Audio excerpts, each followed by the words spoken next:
Hey YouTube, hey Twitch, how y'all doing? I hope everybody's good. Sorry that I've been away for a bit. I have been sicko mode, but I feel much better now. We are going to touch base on the community update number 21 for Baldur's Gate 3, Forging Your Legacy. Hopefully, I think it's a short one. Oh, it's actually fairly big. I wonder what it's on. Well, I think we're going to dumb it down though. I'm going to try to skim down as much as I can, but let me go ahead and change the screen for y'all. Now, I could just hire an editor, you know, pay them like $200 per video and give you guys a better video, or I could just learn Photoshop on my own. That is a work in progress, and y'all don't need to know that. Keep your mouth shut! It's a work in progress. Anyway, let's see. A malevolent new origin character, a disemboweled video game producer, a knight of passion with a bear. What a way to go. Okay, chat, we need to talk about this bear nonsense with Baldur's Gate 3. I thought it was kind of cool. You know, it was kind of funny. Ha ha ha. But I gotta admit, I ain't fucking no bear. Everybody else was just like, yo, I'm wondering what's gonna happen. Ooh, he's gonna have sex with the bear. Ooh. Part of me was laughing. The other part of me was like, this is what you want to see? Is this what you want to see? You have to put that in a complete sentence. Yes, sir. Please, I would like to see Asterion get done in by the big old grizzly bee. The big old GB. And I was just like, probably not gonna romance him. Cool thing is you get an option to just not do that with him, so I think that's really cool. I think that's really cool. So if you romance that person and you're just not really down to have relations with animals, there's an option for that. Thank you so much for joining us last week at Panel from Hell. Yeah, no problem. As you saw for yourself, Baldur's Gate 3, yeah, it's pretty much, we're just going to skim down. Act 1 makes up less than a quarter of the total content that will be available at launch. And compared to the start of early access, even Act 1 has roughly 33% more content in it. Much has changed, a lot has been added, and we're finally at a place where we're happy with the fidelity and performance of the game. Fidelity and performance. Said it both. Ooh, okay, alright. Today's update will explore those new features, fresh character creation options, multi-classing, ooh yes, please tell me, malevolent new player origin character, crowds who gossip and react to your deeds, the introduction of Alchemy, ooh, Alchemy, equivalent exchange, for you Full Metal Alchemist lovers out there, and much more. If you're here, you've assumed you're playing early access. If you're new to the game and you're looking for a broader overview of Baldur's Gate 3 will be at launch, we're working on a separate video. Stay tuned for the later in the month. Okay, so they're gonna have a video late. They're probably gonna have a updated video on people who are freshly new to the whole D&D space, Baldur's Gate, that sort of thing, for people who are just like, I don't know what the heck is going on, but I want to play. That's what they're going to do. They're also going to probably provide a release trailer. I believe the trailer that we saw a couple of days ago or last week, that wasn't a release trailer. I think that was more of like a romance trailer, but with these things, right the day before or 3 days before or a week before the games comes out, launch trailer, boom. And I think they're just gonna provide one more video with the developers. They're gonna probably do the whole like, thank you, thank you, thank you, thank you. A whole bunch of developers just say thank you at their house. I'm not mocking them, I'm just saying I'm used to it now. They're just like, thank you. Thank you. From us here at Larian Studios, we thank you. Did I do like a Fallout thumbs up? Let's see. Our character creator has evolved in many ways since we first launched in early access, but our philosophy behind it has always remained the same. To forge a legacy, you need an identity. They did speak of an identity through the panel from hell. I think this is really good because you ever play an RPG game, and a game with, you know, a lot of voice acting, and you know you're doing certain things, like let's say for example you're playing Dark Souls 3 and you beat a giant character and you wear their clothes, and then you meet an NPC, and that NPC that actually like loved that character or hated that character, they don't really respond to it. They're just like, hey, have you seen that one dude? Be careful, he's dangerous. And I'm like, I'm literally wearing his clothes. There's some RPG elements, many RPG elements with Dark Souls, but I think with this game there's going to be an even deeper meaning to your identity. Let's say you're a paladin and you approach soldiers or people of religion, and they recognize you for who you are. Or maybe people don't really like paladins because they're a bunch of goody two shoes and think they're all badass, huh? You know, there's some of that. Or maybe you're a rogue. Better yet, a Draugr rogue. Not only are you a Draugr, the most hated dwarves in all the land, but you're also a rogue. That's double hate. That's double hate. Roll for disadvantage. Nobody likes you. Or if you're a drow rogue, man, everybody expects the drow rogue.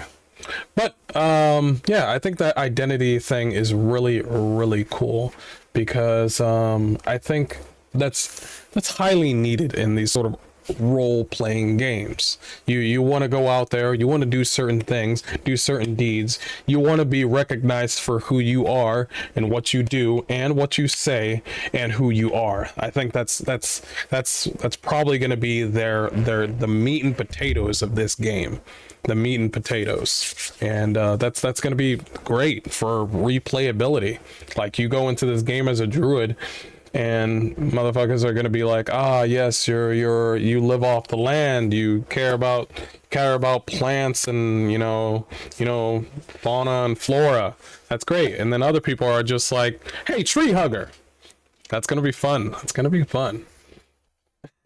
Our character creator has been updated over the course of development to include a robust selection of hairstyles and highlights. So when this game comes out, they said that a lot of things are going to happen. There's going to be horn color customization for tieflings. Even I think there's also going to be, like, well, none of us have played the Dragonborn class, but there's going to be high customization for the horns for Dragonborn. There's going to be a lot more piercings. I don't think there was any piercings. There's going to be more scars, makeup, of course. And I think this heterochromia, you can balance between heterochromia. You can increase it, you can decrease it. I think that's literally fascinating. I have never seen that in any video game ever, where somebody allows heterochromia. I think that's freaking great that they added that. I'm all on board with that. Absolutely. There's people out there that have heterochromia, and they probably wondered to themselves, one day somebody's gonna have this thing, but it's 2023 and still nothing. Boom, Baldur's Gate 3. It's much like with black people when they encounter a video game and they're just like, okay, I'll play as a black character, and then you realize either you can't play as a black character or you can play as a black character, but you only get like 2 black hairstyles. You get bald, afro, and that's it. That's literally it. But we're starting to see a change in that, a great big change. No more seen less of certain things with these sort of games. I know with certain types of games like War Tales, it's more set in England, and it makes sense for them to only have, like, you know, Caucasian people and different you know, different flavors for different people have certain themes with their art. That's definitely okay, and I will fight them to make their game the way they want.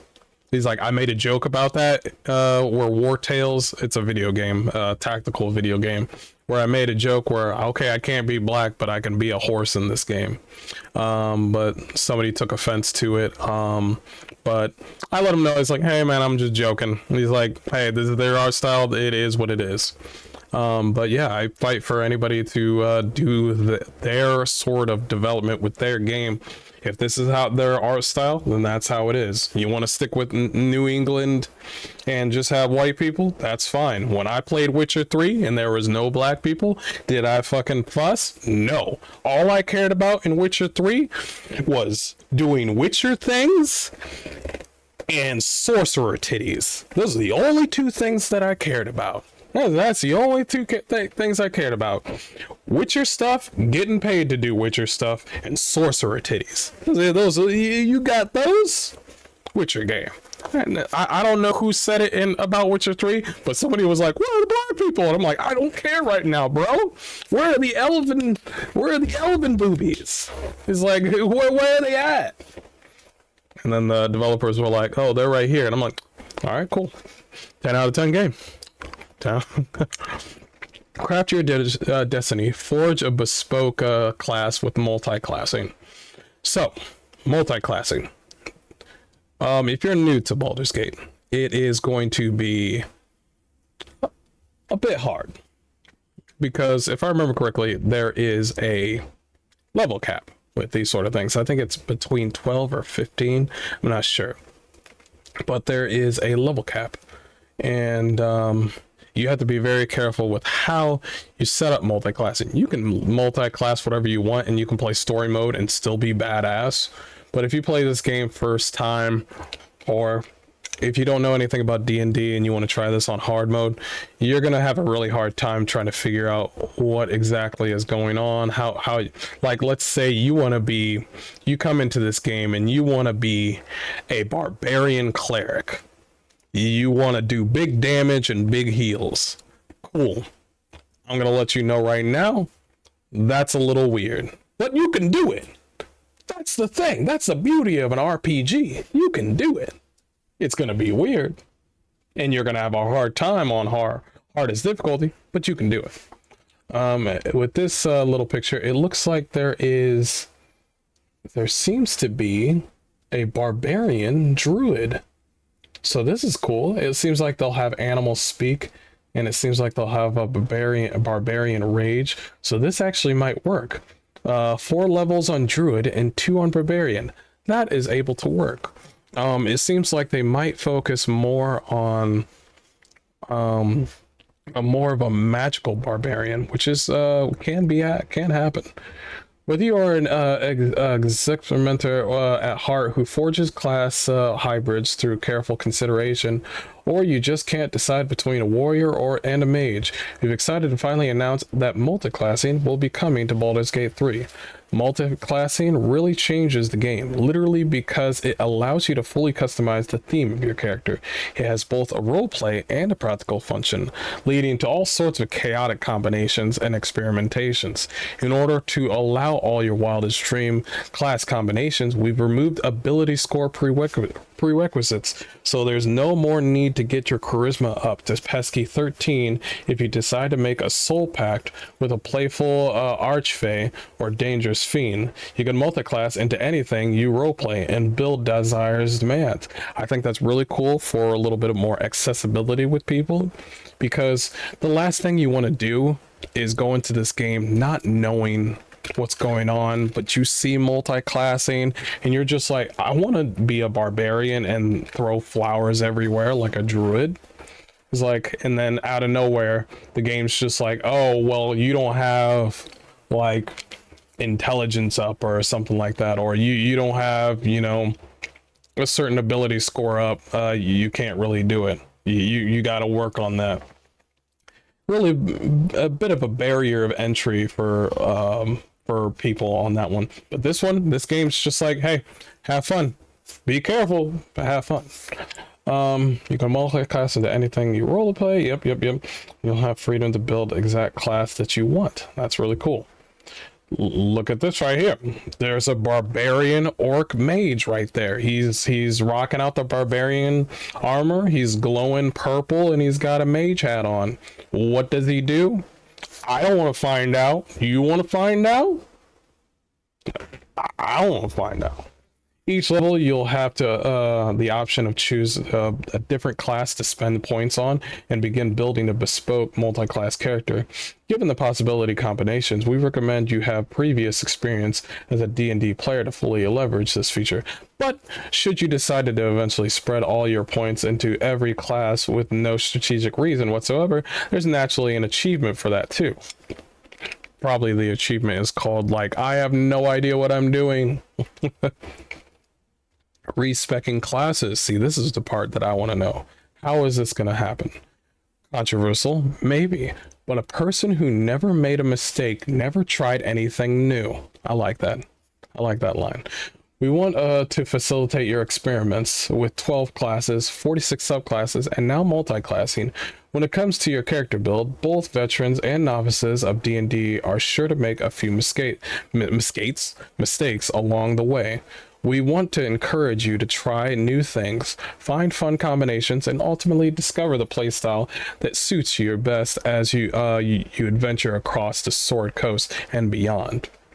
Very early in your adventure, you'll find that one particular NPC who was already helpful in early access, I think his name is Windhelm or something like that, starts with a W, has suddenly become even more useful. When you find him in the early stages of Act 1, he'll have a few extra helpful abilities to help you in this area, giving you the opportunity to restart your build from level 1 with new starting proficiencies, attributes, spells, and cantrips.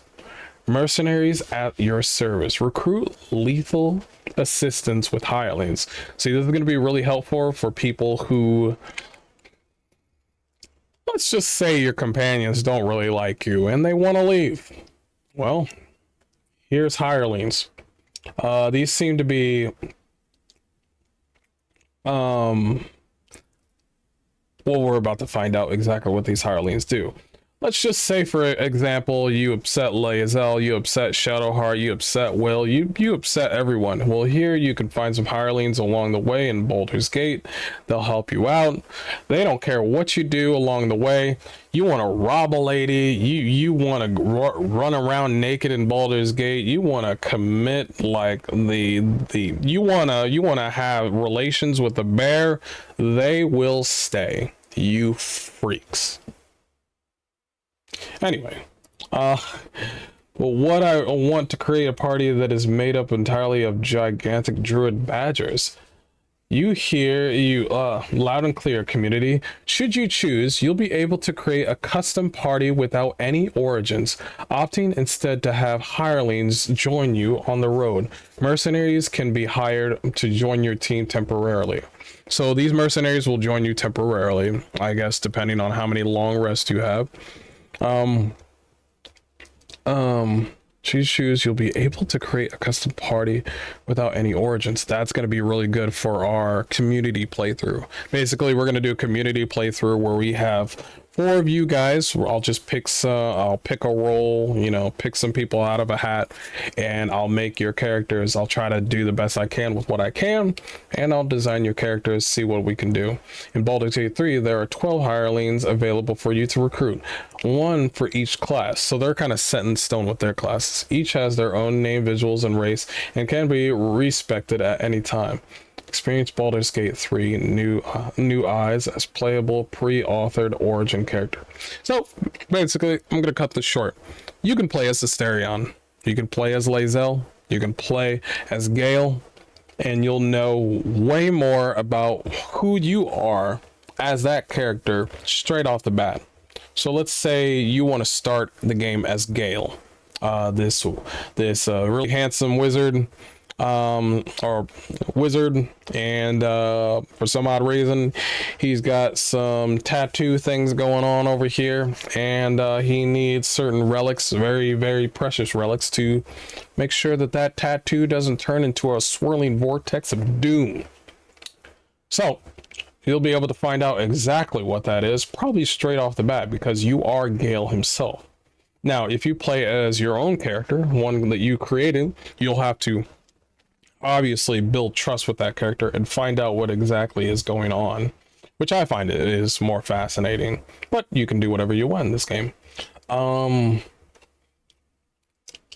kind of want to go back to this whole part where, but what if I want to create a party that is made up of entirely of gigantic druid badgers? I think that's fascinating. Okay, here is a new origin character, or origin, I wouldn't say class, but I would say an origin story. Now, become the Dark Urge, your final playable origin. Now this is something a little bit unique, a little bit different. And I find this kind of fascinating because this is the Dark Urge, when you want to be able to commit heinous acts and probably play an evil playthrough. Now, this evil playthrough can be altered in some way, but there will be evil acts nonetheless. You might wake up in a pool of blood. I'm not sure. Maybe your companions are dead. I'm not sure. But somebody's gonna die by your hand. And I don't know what's gonna happen, but you're not gonna be highly liked at the end of the game. You'll have a lot of choices between, if I remember correctly, and I'm sorry for spoilers, I'm gonna say it right now. 3, 2, 1. There was a moment where this character, or your character, you can completely create your own Dark Urge character. It doesn't have to be a dragon. He had an option to kick a little tiny squirrel. Yep. You had an option to just ignore the squirrel, or you can just kick the squirrel into its death. Please do not kick the squirrel. Please do not kick the squirrel. I mean, by all means, do whatever the hell you want, but please do not kick the squirrel. Well, whatever you do. So basically, that's exactly what the Dark Urge is. A lot of us have, in the community, have deduced that this Dark Urge is tied to the Baal, one of the evil gods. I think this is the god of blood and like maiming and murder and bad things. But it's tied to Baal, definitely. And it looks like this little hobgoblin dude is going to be following you, probably saying, hey bro, why haven't you done anything bad yet? He's probably going to be that kind of guy. Look at him. He's on your back, and he's just like, bro, that old lady over there that's baking apple pie for everybody, yeah, shove it in her face. That's probably what he's saying. Here's a better picture of him. Yeah. Definitely not somebody you should trust on the street. Badass hat though. Badass hat. Over the past 3 weeks, we've been leaving a breadcrumb trail of clues leading to the reveal of the final playable origin character. The community-driven murder mystery Blood in Baldur's Gate saw players investigate. Ooh, that's tied to the Blood in Baldur's Gate series, and it's a little investigation that that has been going on. I did not know that. Across the lower city in an attempt to track down their perpetrator, while y'all were ultimately brutally murdered at the killer's hand. In your last waking moments, you saw your executioner, the Dark Urge, an imposing dragonborn with alabaster skin and the piercing gaze of a predator in the wild. Unlike Baldur's Gate's 3 other playable protagonists, the Dark Urge is a fully customizable character. Should you prefer their darkest take, the shape of a doe-eyed gnome instead, or think true evil is half-orc armored and with a bongo, the choice is yours, from your class and species to your gender and overall appearance, and even your name. Who is the Dark Urge then? Well, good question. We're just gonna move on. So, we're just gonna move on from the Dark Urge because we'll leave it to you what you do. Are you gonna start the game off straight up Dark Urge like a badass?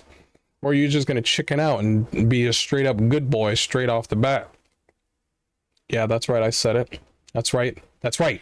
You're gonna start the game off a little good boy, trying to play your game and try to appease everyone straight off the bat.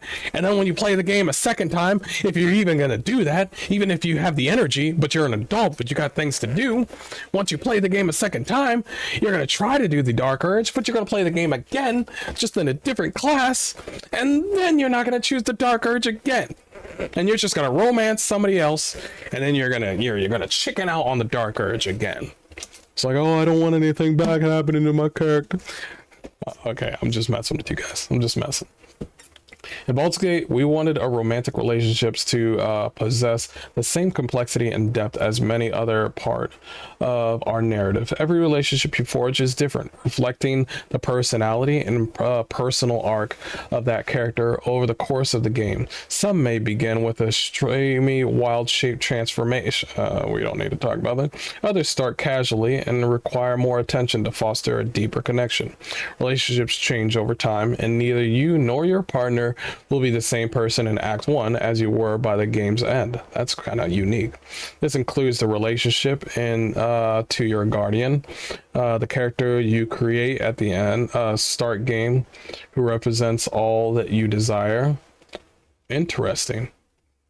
So the person that you create at the beginning, basically when you start the game, you create your own character, and then you create the person that you desire.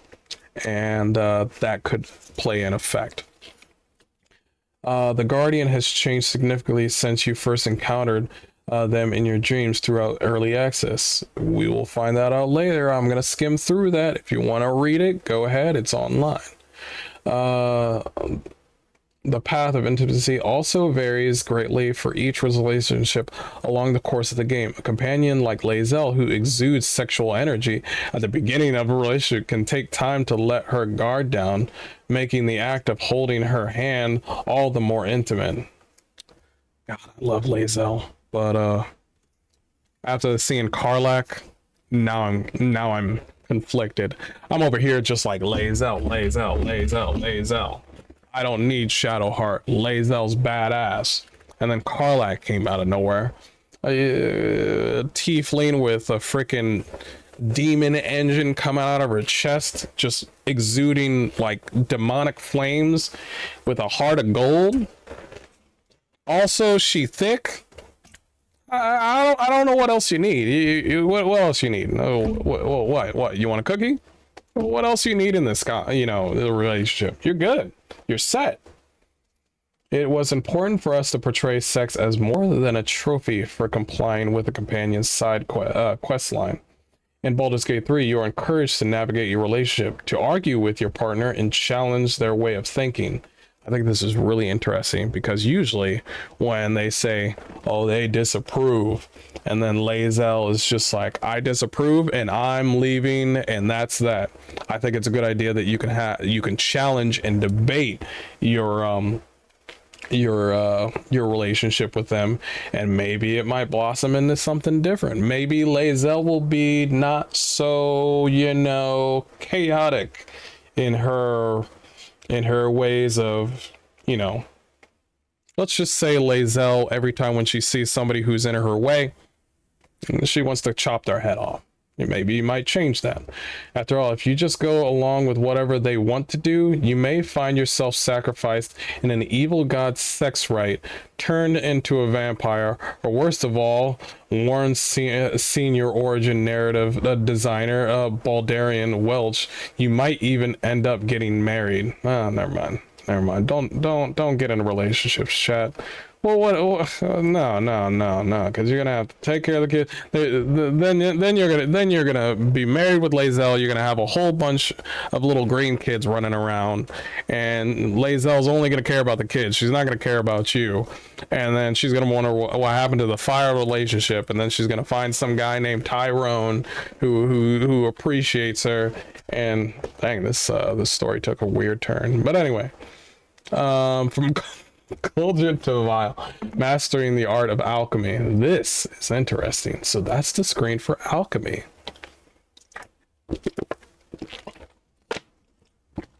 Interesting.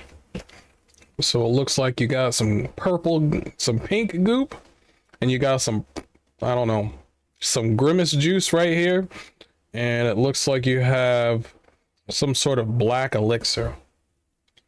Combine it all, and that's that. Cool. Makes you want to hold on to a lot of things and see what sort of happens. Nice, interesting. I guess the Underdark's going to be having a lot of things that might help with your concoctions. Nice, nice. I'm not going to go too deep into alchemy. I just wanted to show you the picture. We're just going to move on. Meet the third major villain of Baldur's Gate 3, Orin the Red. Now, listen. Is she that evil? Is she? If you think about it, you know, there are more relationships you can make in this game than you thought. Sometimes you want to chill with Shadowheart and have a meaning conversation. Sometimes you want to hang out with Gale and talk about magic. Sometimes you want to hang out with Will, who's just a man of honor, and he would like to dance with his female companion and have a nice night, you know? Maybe you just want to get bit in the neck by a Asterion. I know you freaks out there. All right, don't play with me. Or maybe just maybe you want to see how Mama's doing. All right, you want to see if Mama's got like a new pair of red clothes just for you. All right, you know, she's already got her red armor. Maybe you just want to join her side. I think that would be nice. I think there's going to be an option for that later on in the game. I really do. If there's an option to be good, there's an option to be evil. Maybe Orin the Red, maybe she might like you, or maybe you'll just turn into her pawn, and that'll be it. The end. Most likely it's going to be that. She don't look like somebody to play with. I will not read her story because I want to keep that a secret. Split screen co-op. So this is kind of interesting. When was the last time that you've seen a split screen co-op? They don't do that anymore. Everything is online. I think this is really unique. It looks like this is tied to... Oh, it looks like somebody's using some sort of PC controller, and they're just talking to a chef with an axe. And the other person is just walking around minding their own goddamn business. Cool. I find that fascinating. A cinematic kaleidoscope showcasing the breadth and depth of your choices. Like they said before, there's over 174 hours of cinematic content. You can play with that however you want. More than likely, when you play your first game, you will not see all of the cinematics. When you play your second one, you will not see all the cinematics. When you play your third one, you'll probably see all of them. But there's many characters, there's many voice lines. I'm not gonna try to write down this whole thing for you. Just know that you're gonna be busy making a lot of choices in these cutscenes.